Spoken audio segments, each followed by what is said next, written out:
I always felt like what we were doing then was always going to stay kind of underground and never really blow up past that. And then like the MySpace era kind of got even bigger after we broke up, like with Suicide Silence and the whole deathcore movement and all that. And then all of a sudden, like Warped Tour is really heavy. And like I'm seeing these bands blow up. Bring Me the Horizon is like the biggest band in the world. I'm just like, wow, like we were a little bit too early. That's, breaking up, or because you guys broke up 09? 08, same as you guys, I think, right? So yeah, 08. And it really did, like, the record, we broke up 3 days after we put a record out, which is, like, ridiculous that you would We broke up a month before. It's like, yeah. Yeah, like, it's the tensions, I watched the snippet that was on your Instagram of you and Joe talking about this, and I think it is this, like, the business is getting successful, and people are liking what we're doing, but we're not surviving. Like, yes, we're making a little bit of money, but the tensions that come up when you can't even, like, give somebody enough money at the end of the tour to pay off the merch, or, like, the van broke down and there goes all the money that you'd saved up. And it was just grinding it out. And the grinding it out really affected the relationships within the band. Right. And that's really what we struggle to mend, the relationships that we're breaking, and that's why we broke up.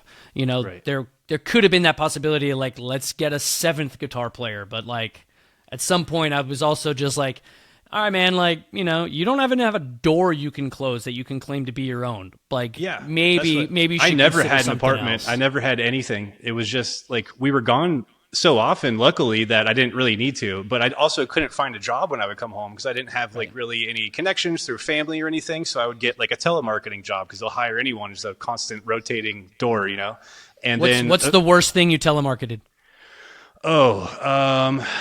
It was probably like selling OSHA pamphlets to construction companies, shit like that. So you're calling these dudes who are just old and angry already, and you're like, I'd like to sell you this, thing, sir. And they're like, fuck off, hang up, like right. Just like the last people you want to call. I had a telemarketing job. I had to call and ask for money from old people for the Republican National Committee. Oh man, that made it one day. Yeah. Did you have jobs throughout the tours, or were you gone enough that you kind of didn't need to? We averaged 200 shows a year, so I would get like work a festival that a friend of mine was putting on, or I would try to find, like, sometimes every now and then I could do a merch gig if I had a long enough break, or doing like a door gig at a bar. But like you said, it's nothing stable. And no employer wants to count on somebody who's going to be gone half of the year or more. Yeah. They're not going to like be considering you even an employee at that point. Yeah. I struggled to find work too. Yeah, there was a point when I kind of like went through all of the telemarketing companies multiple times enough that they even were like, nah, like, cause we know you're just going to leave again. And I was like, shit, like, I don't know what to do. So I'd sleep at my friend's house when I was home for a month and then go out on the road again and make my Taco Bell money. And, that's it. Come home with like nothing. If the van broke down or a few $100, whatever we could, pay each other. And after years and years of that, it's just like, like, what the fuck are we going to do? How we ever, like, some of the guys were getting ready to, like, we want to have kids, we want to start a life. And if this isn't going to fund it, it's, time to move on. So there was probably at least a year prior to us breaking up where we started to get over it. There were the jokes we used to always say, like, someone said once, just about done here. And then we'd start screaming that across the venue to each other while loading in and shit. Like every time anything little went wrong. And it's just, the fun part and all that kind of fades after so long, where you're just like, okay, if we can't get past this next level, like, we got to call it.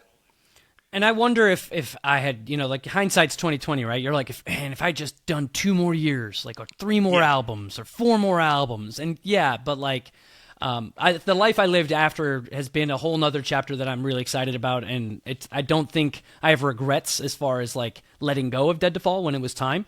Right. But we had the same thing. Like, our album is called Are You Serious? Because that was ours. Like, anytime something would happen, we'd go, Are you serious? And it was just like an inside joke between us. Yeah, and like, the album's essentially about the like self-implosion of the band. Like, there's little references all over the fact that the shit was about to fall apart all over the record. I remember when that record came out, I think we might have been maybe we were already done at the time, but I remember where I was living. Yeah, I was, because I remember listening to it, reading your lyrics and going, I'm relating to this so much. I know exactly what he's saying. And the song, I actually listened to it earlier to reread the lyrics because I remembered which one it was. Stupid. Yeah. I was like, absolutely. I know exactly what he's feeling. And like, yeah, it's like a comedic tone to it, but like, this is also like frustration and like just kind of being over it. Like the shit is fucking stupid. Are you serious? Yeah. Yeah.